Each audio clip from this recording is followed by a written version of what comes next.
Wa nafsin wa ma sawwaha, dan demi jiwa nafas yang telah aku sempurnakan, kata Allah penciptaannya. Fa'alhamaha fujuraha wa taqwaha, maka diilhamkan pada nafas ini ada dua yang seakan berlawanan, yaitu fujur dengan bawaan ini dan takwa sifat baik. Sekarang lihat rumusnya. Qad aflaha man zakkaha. Qad, saya berikan gramatikal bahasa Arabnya dulu. Qad harfut tahqiqin wa taukidin. Huruf tahqiq yang menjamin sesuatu, taukid yang menegaskan satu hukum. Cara menerjemahkannya, qad aflaha, aku jamin, kata Allah, dan aku tegaskan. Orang yang mampu menata zakat, menata nafasnya dengan baik, maka hidupnya akan cenderung sukses dan bahagia, apapun pekerjaannya. Baik, kalau Anda buka terjemahan, zakat itu diterjemahkan dengan menyucikannya. Qad aflaha man zakkaha, ini kuncinya. Jadi kalau kita ingin menata kalbu, menata nafas, maka caranya dengan zakka. Zakka menyuci. Saya tanya ke akhwat ya, teman-teman. Kalau menyuci itu, membuang bajunya atau kotorannya? Oke. Saya tanya ke teman-temannya, ikhwan yang pria. Sekali lagi saya pastikan. Menyuci itu membuang bendanya atau menghilangkan kotorannya? Kotorannya. Baik, sekarang saya tanya pada semuanya. Kalau tidak kotor, mungkin nggak dicuci? Huh? Halo? Kalau tidak kotor, mungkin nggak dicuci? Baik, baik. Sekali lagi, yang ketiga, yang terakhir. Jadi adanya kotor itu untuk menunjukkan yang bersih atau untuk mengotori pakaiannya? Ayo, bingung sekalian nggak apa-apa. Manfaat kotor itu, kotor, untuk menunjukkan yang bersih atau untuk mengotori pakaiannya? Bukan, yang mengotori itu andanya, gitu kan? Kotor itu diciptakan untuk mendapatkan bersihnya. Sebab kalau nggak ada kotor, nggak akan ketahuan bersihnya. Anda nggak mungkin nyuci kalau nggak ada kotoran, nggak ada kerjaan. Tapi supaya ketahuan itu bersih, ditampakkan yang kotornya. Kan harus ada pembanding. Dari mana taunya orang itu baik? Kalau ada yang buruknya, bisa dibandingkan. Tahu dari mana dia jujur? Kalau ada bohongnya. Tahu dari mana bersih? Kalau ada kotornya. Maksud saya, kotoran itu diciptakan bukan ingin mengotori pakaiannya, tapi ingin menghasilkan kebersihan di balik kotoran itu. Karena itu menyuci, itu membersihkan kotoran, bukan membuang bendanya. Tarik logika itu ke sini. Qad aflaha man zakkaha. Allah menciptakan sifat fujur bukan ingin menjadikan manusia itu terjebak dalam keburukan. Jadi jangan bertanya begini, kenapa Allah ciptakan sifat dusta? Kan saya nggak akan berdusta kalau begitu. Kenapa Allah ciptakan sifat sombong? Kan saya nggak akan sombong kalau begitu. Bukan, kata Allah, pada asalnya diciptakannya fujur dengan semua sifat ini adalah untuk menjadi katalis dalam bahasa kimia itu. Supaya dia bisa menstimulus supaya baiknya keluar. Sebab kalau nggak ada ini nggak akan muncul.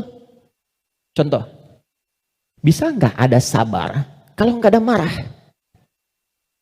Antum pulang ke rumah, ketemu istri, tiba-tiba nyampe rumah, istri bilang, "Pak, sabar ya Pak, sabar," gitu. Padahal nggak ada hujan, nggak ada angin, nggak ada apa-apa. Kira-kira respon antum gimana? Sayang, kamu sehat? Kan? Nggak mungkin kan? Ada amarah, pim. Mau marah nih, sabar aja, sabar, nggak usah dibalas. Nah, kapan ada sabar kalau ada pemicunya? Kapan ditemukan jujur? Ketika ada dusta. Jadi dusta itu diciptakan bukan ingin menjadikan Anda sebagai pendusta, tapi sebagai katalis supaya jujurnya muncul. Sabar diciptakan dan marah diciptakan untuk supaya yang baiknya muncul. Sebab kalau nggak ada marah, sabarnya nggak akan naik. Paham nggak sampai di sini? Nah, cara kita mengolah dibalik. Kata Quran, qad aflaha man zakkaha. Kalau satu waktu terjadi, muncul dorongan yang mendorong dari sini, fujur ke nafas. Cara kerjanya begini, supaya lebih paham. Gak apa-apa, saya menghapus saja.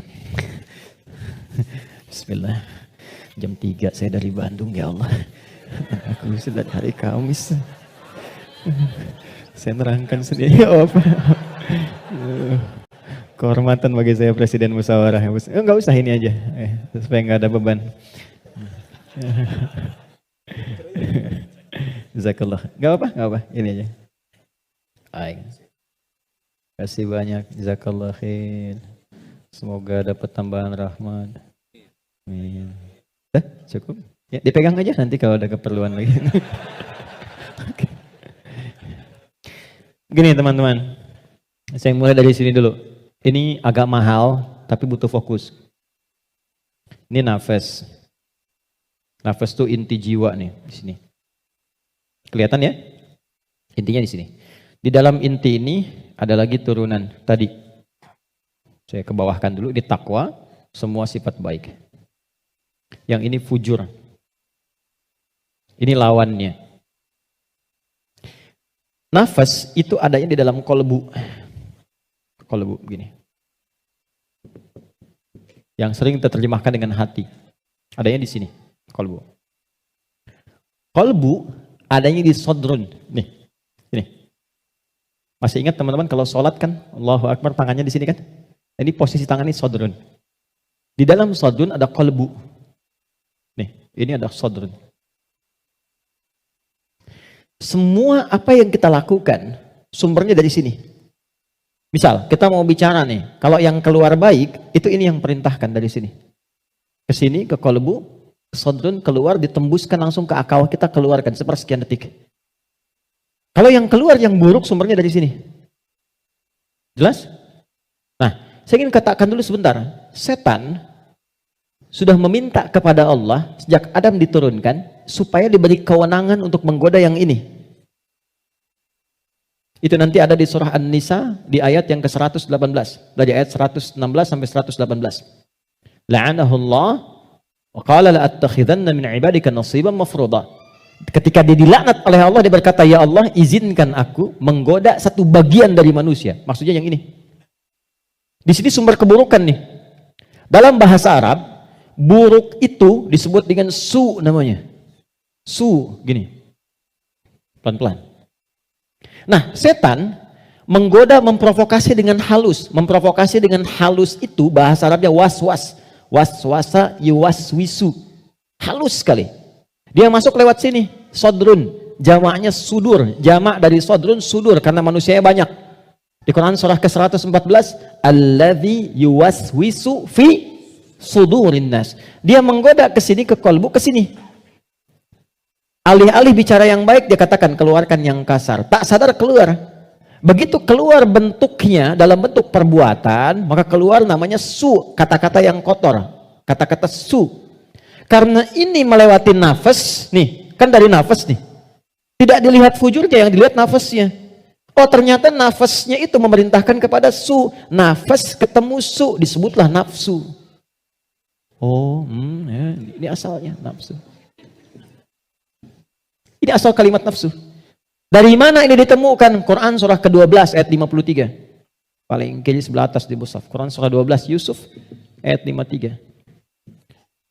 Wa ma ubarni'u nafsi innan nafsa nafas la amaratum bisu. Nafas ketemu su jadilah nafsu. Jelas? Nah, asalnya nafas ini netral. Di dalamnya ada takwa, ada fujur. Yang ini, yang kelihatan jelek, sebetulnya asalnya katalis untuk yang ini. Bukan ingin menjadikan kita berbuat buruk, tapi lebih menjadikan yang fujur ini mendorong supaya yang sifat baik itu muncul ke permukaan. Pertanyaannya caranya bagaimana? Kata Quran, qad aflaha man zakkaha. Zakka, sifatnya disebut tazkiyah. Cara paling gampang memahaminya adalah ketika muncul dorongan yang kurang bagus, cari cepat lawannya yang baik, yang ini. Karena ini diciptakan untuk memunculkan yang takwa. Jadi ketika Anda menemukan ada yang dusta, bukan mengajak Anda berdusta, tapi supaya Anda memunculkan kejujuran dalam diri Anda.